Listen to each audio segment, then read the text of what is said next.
D. What'd you tell me? Go. D. That's an O. O. D. O. G. G. Hey there. Dog we trust. Dr. Dan here and Chewy. Let's talk about the importance of sleep. So after my TBI, my traumatic brain injury, I slept, yes, the exact inverse of what normally people sleep. I was sleeping from 12 to 17 hours a night. So think about if you damage your head and you lose a lot of your brains, it's kind of like being a kid again, a child.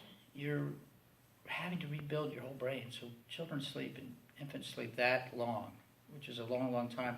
So about sleep, the first part is metabolic. You're metabolically fixing yourself. Metabolic means little proteins come and little fats come and little things like that change, and the structure of things gets fixed, and maybe some cerebral spinal fluid clears out the junk. So that's the first part. The second part is the REM sleep, which is the rapid eye movement. That's when you're dreaming.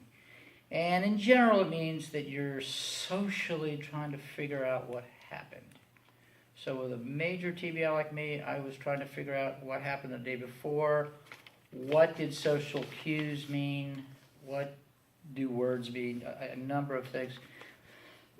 So there's 2 points here. One is service dogs socialize people. So I was so banged up,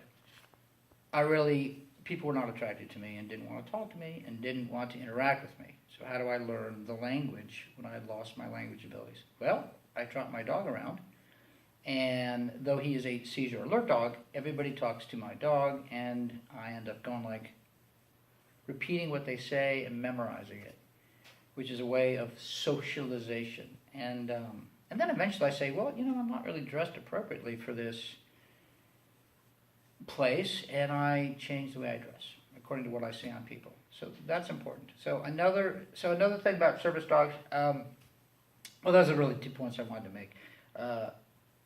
Sleeping is really important, and service dogs help you to socially reconnect, but service dogs also help to sleep. So one of the things that the sleep is just so important in brain health.